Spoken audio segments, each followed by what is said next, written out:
Greater Noida में एक विवाहिता को बेरहमी से जलाकर उसकी हत्या कर दी गई और इस पूरे मामले में पुलिस ने उस विवाहिता के पति को गिरफ्तार कर लिया है और बाकी आरोपियों की जो तलाश है वो पुलिस की तरफ से लगातार चल रही है।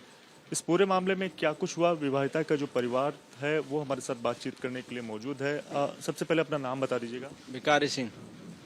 आपकी बेटी के साथ ये सारी चीजें हुई, बेटी का नाम क्या है? आचू। किस तरह से इस पूरे मामले को आपको जानकारी जो है वो आप तक पहुंची और कैसे इसके बारे में पता चला?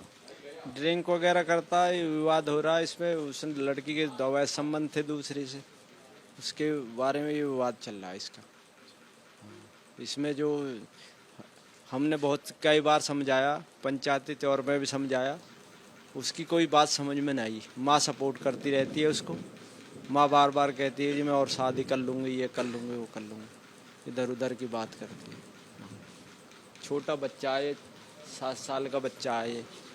ये मौके पर वारदात पे था वहीं, इसने सारे देखा, रही इसे सारी पता, पहले जो चल रहा वो भी इसे सारी पता।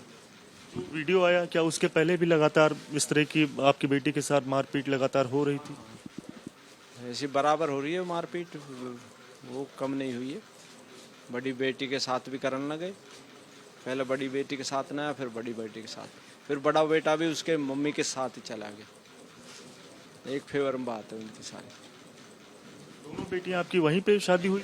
दोनों बेटी वहीं पे थी। कब कब शादी हुई, इस कुछ साल के बारे में? 2016 में दिसंबर में। दोनों की?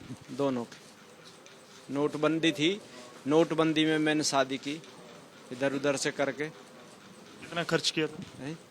खर्च हो गया 20-25 लाख रुपए उस टाइम। बेटी को क्यों परेशान करते थे, क्या आपको बेटी अब बताती?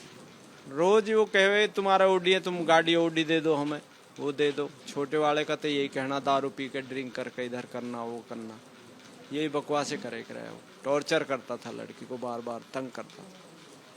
पुलिस ने पति को गिरफ्तार किया है और भी मतलब सास और वो सभी लोग फरार हैं। आपका किसके किसके ऊपर शक है? करा का नहीं, हमें तो कुछ दिखाया नहीं है। जब तो कह रहे कि वीडियो कॉलिंग पे, आज भी गए थे हम थाने, कुछ दिखाए नहीं हमने कि वीडियो कॉलिंग दिखा दो। उन्होंने वीडियो कॉलिंग पे भी नहीं दिखाया। आश्वासन दे दिया, हाँ हमने कर लिया। अब हम आंखों से देखे जब तो हम समझे गिरफ्तारी हुई है विपिन की।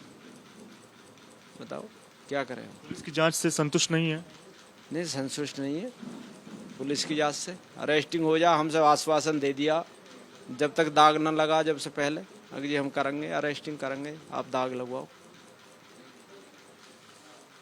तसल्ली तो जब हो, जब हमें न्याय मिले। तसल्ली कैसे हुई?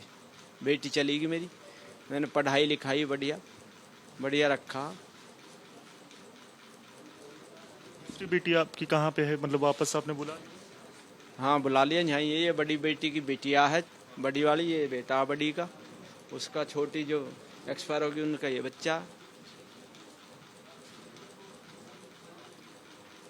जो बच्चे से भी माँ प्यार से नहीं बोलेगी अपने पोते पोती से, तो वो माँ क्या है ये बताओ? दादी। भाई हैं? मैं भाई हूँ जी। क्या नाम है आपका? मेरा नाम चमन है जी। इस तरह से ये पूरी घटना हुई, जो वीडियो भी सामने निकल कर आया वो काफ़ी झकझोर देने वाला था। अब क्या आप कहना चाहेंगे? और जब ये सारी चीज़ें वहाँ पर हो रही थी तो आप गए वहाँ पर बातचीत या फिर करने, या फिर उस तरह से आप बातचीत आपकी तरफ से नहीं हो रही थी?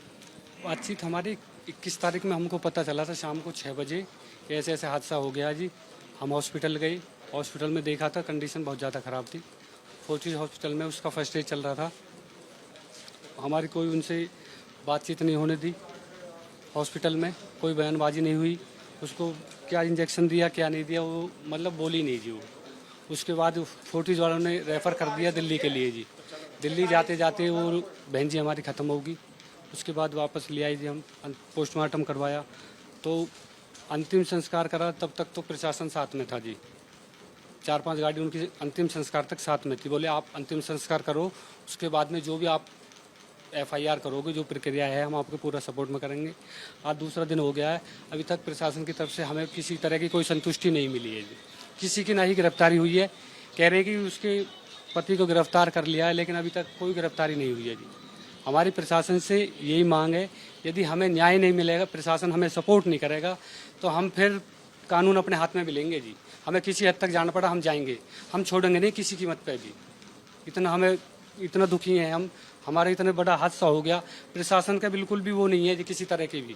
सवाल मुझे बताइएगा कि जब शादी हुई थी क्या उसके बाद ही इस तरह की स्थिति लगातार मारपीट और इस तरह की टॉर्चर वाली सिचुएशन शुरू हो गई थी या बाद में धीरे धीरे अचानक से और तेज हुई?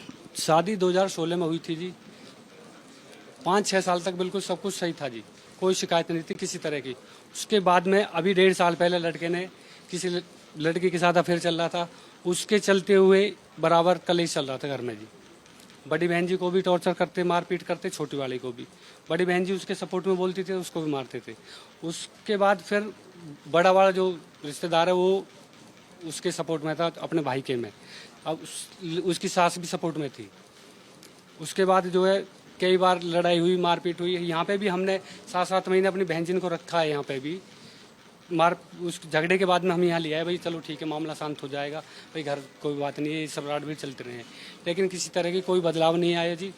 फिर उसके बाद में ये हमारे साथ इतना बड़ा हादसा 21 तारीख में उन्होंने जो है कोई भी पदार्थ डाल के, लिक्विड पदार्थ डाला है, वो डाल करके आग लगा दिया और वहाँ से भाग गया है। और हॉस्पिटल तक भी वो नहीं लेके गई, और जो पड़ोसी थे वही हॉस्पिटल लेके गई थी। ये हादसा हुआ जी हमारे साथ। बच्चे यहाँ पर हैं, बच्चों की पढ़ाई लिखाई देखभाल सब अब आप ही करें? हाँ जी, अब तो हम ही करेंगे, अब कौन करेगा, अब तो हमें ही करना। बच्चे बड़ी बेटी भी यही रही? हाँ यहीं पे। किस तरह के इंसाफ और किस तरह की कार्रवाई अगर आप कहें आपसे तो आप क्या चाहते हैं इस पूरे मामले में हो? हम तो यही चाहेंगे जो हमारी कार्रवाई पूरी हो, ये जेल जाएं, इन पे केस लगे, और क्या कार्रवाई। जिस तरह से ये पूरी घटना हुई उसको लेकर जो विवाहिता लड़की जिसकी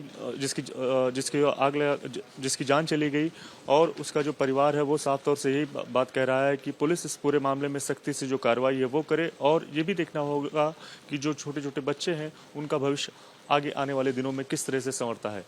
कैमरामैन अजीत गुप्ता के साथ Divyankar Tiwari, ABP news, greater Noida.